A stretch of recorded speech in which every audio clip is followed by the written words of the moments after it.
வாழ்க வளமுடன். ஹாய் சகோஸ்.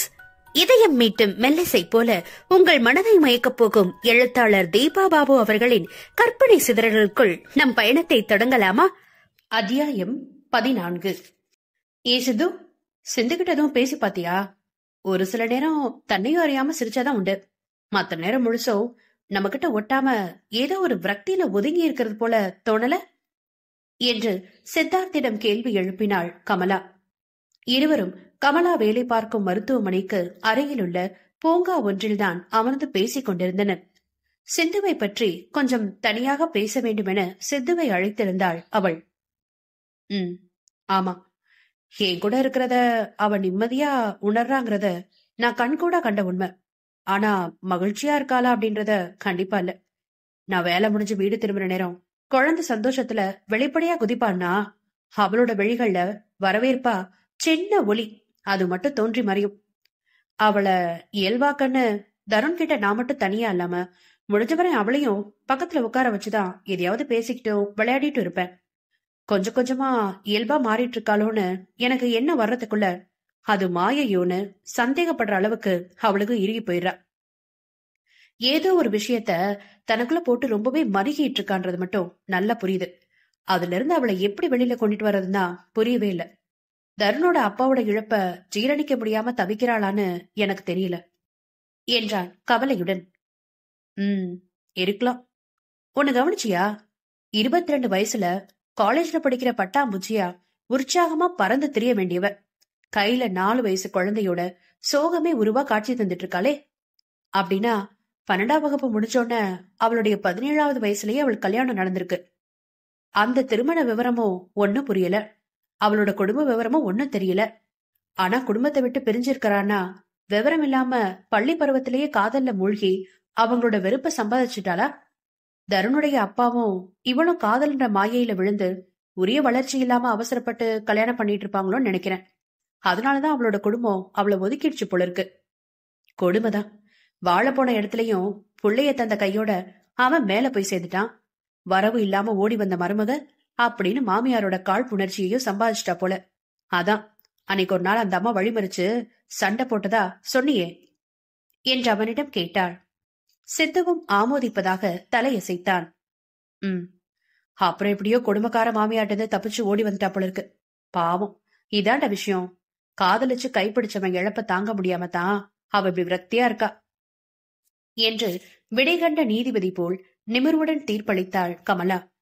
சித்தார்த் எதுவும் பேசாமல் இதழ் கடித்து சிரிக்க, என்னடா, என்னவோ நான் சொல்றதுனா தப்புன்ற மாதிரி இப்படி கேவலமா சிரிக்கிற என்று இடுப்பில் கை வைத்து முறைத்தாள் அவள்.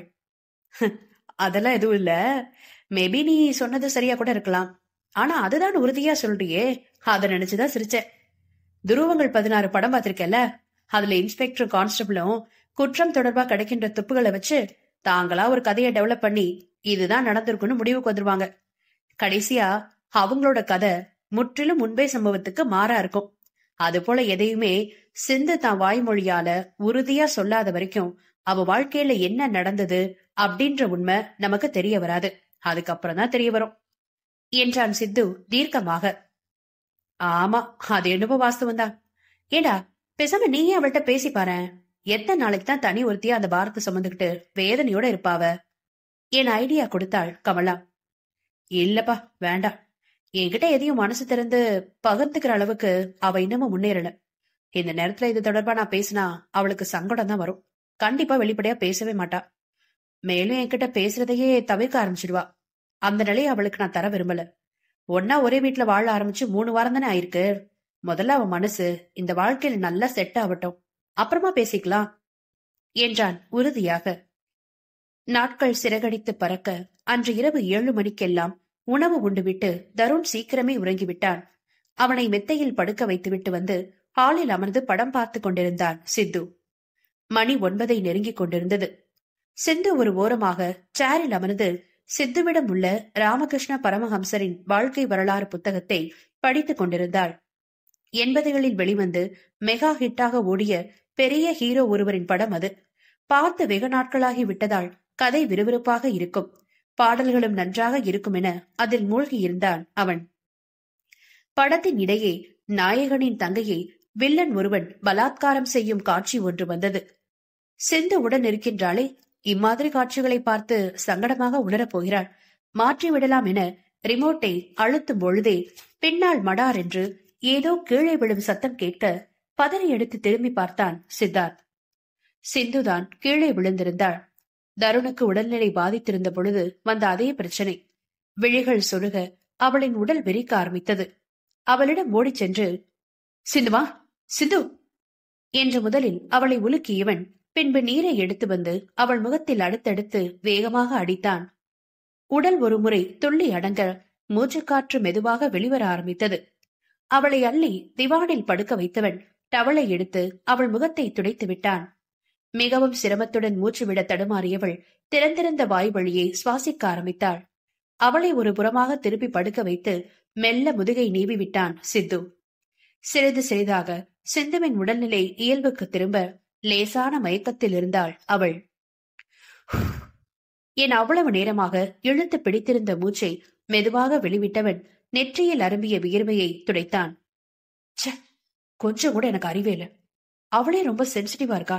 சட்டுன்னு சேனலை மாத்தாம அதை குறிச்சு முட்டாள்தனமா ஆலோசிச்சு நேரத்தை கடத்திட்டனே.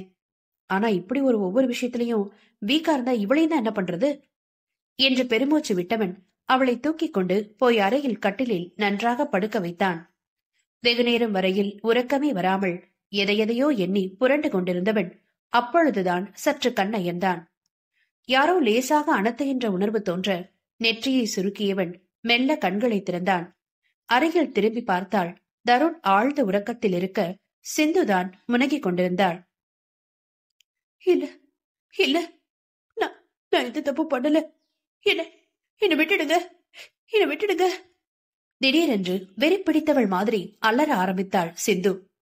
இல்ல, வேண்டாம், என்ன விடுங்க, வேண்டாம் என உடலை முறுக்கிக் கொண்டு கத்த ஆரம்பித்தாள். அவளின் அலறலில் அதிர்ந்த சித்து வேகமாக அடித்து பிடித்துக் கொண்டு எழுந்து லைட்டை போட்டான்.